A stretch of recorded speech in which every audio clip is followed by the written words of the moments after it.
welcome to Modern Crafting. Today we are making mousetrap display hangers. We are going to actually be using real mousetraps, and I'll show you here up close. We got a board with the mousetraps, and you could hang pictures or fun memorabilia. Here's a mousetrap, just snaps like so, and they're just regular mousetraps, but I've taken the death portions off right there and the little hook there. Okay, so first thing you're going to do is peel off the sticker with the manufacturing label that's on there. And it might take a little effort. Just peel it off and throw it away. And then do the same thing with the other two so that all three of them are just blank. Then you can set those aside. And you've got a board that we're going to paint and attach those to. You can use either side.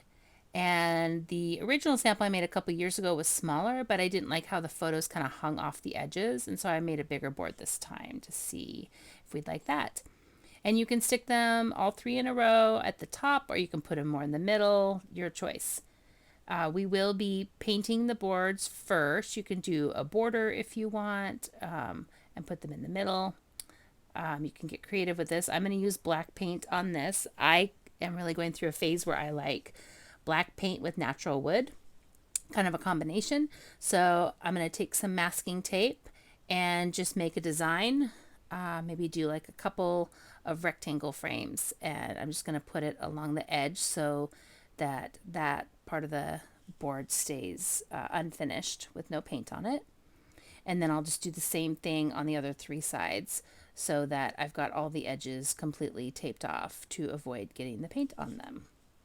And then I'm also going to do a design in the middle. Now you want to make sure that you push down the tape so that it's nice and secure so the paint doesn't seep under it. So, and you can use a ruler or draw a line to make sure that that's nice and straight if you want to. I just stuck it on there and eyeballed it, put it all the way around the edges and pushed it down real well. And then I'm going to do another rectangle just a couple of inches in, and if you want it to be even, you're going to want to measure on the whatever you put the first piece, you're going to want to measure the other sides to make sure that it's the same amount of inches. I think that was an inch away from the other tapes, an inch and a half from the edge of the board, and so I just made sure it was the same on both sides.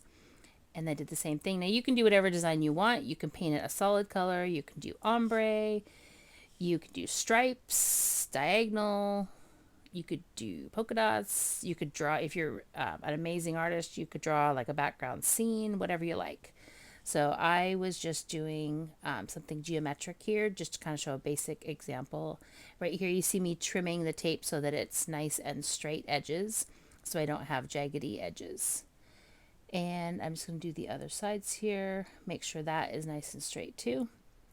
Because wherever you've got the tape, that's where the board is going to stay that natural color. So I want to make sure I'm going for some nice clean lines here. So that's why I trimmed that first so that the edge of that would be nice and straight. And then I'm going to line that up. So you may want to use a ruler if you're doing something geometric just to make sure that everything is nice and straight.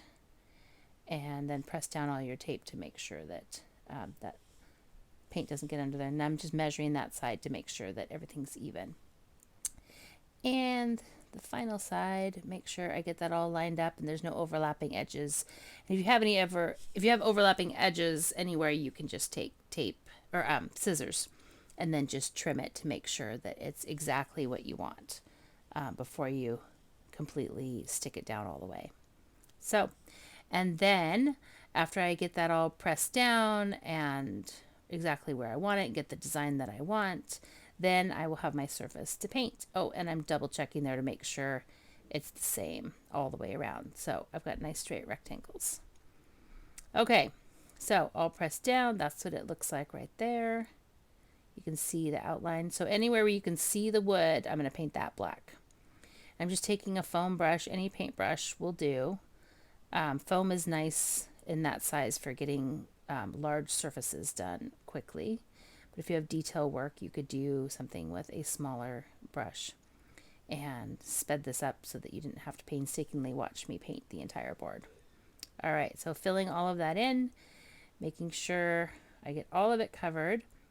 And then you could let that set and dry and go back and do a second coat to make sure you don't miss anything.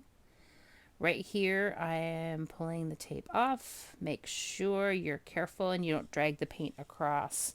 I would wait until your paint is dry. It'll be a little bit easier. So you avoid getting wet paint on anything you don't want to get it on. All right, so that's what that looks like. Just throw that in the trash.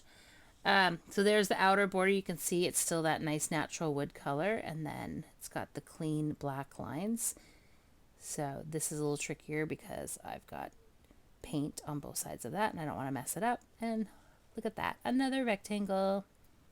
So that's just a really simple design. You can do it as simple or as complex as you like. It's completely your creative freedom on this project. So you can see here's an up close. There's a couple little spots where I can see that it missed some of the black paint. So I'm just taking a small paintbrush and going in and touching up so that it's as crisp as possible. So, and then when you're satisfied with that, you want to make sure that your paint is completely dry before you start gluing, or you're going to have a painting gluing mess on your hands.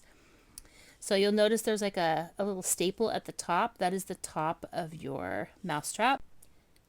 And then the bottom, you got the clamp part. All right, so you're going to want to line these up, and I suggest you put them evenly spaced so you can measure.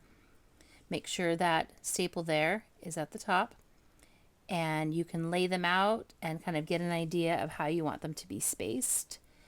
And you can, I would say, measure your board, find the middle, and the middle of the middle mousetrap is going to lay right on that middle line where the middle of the board is.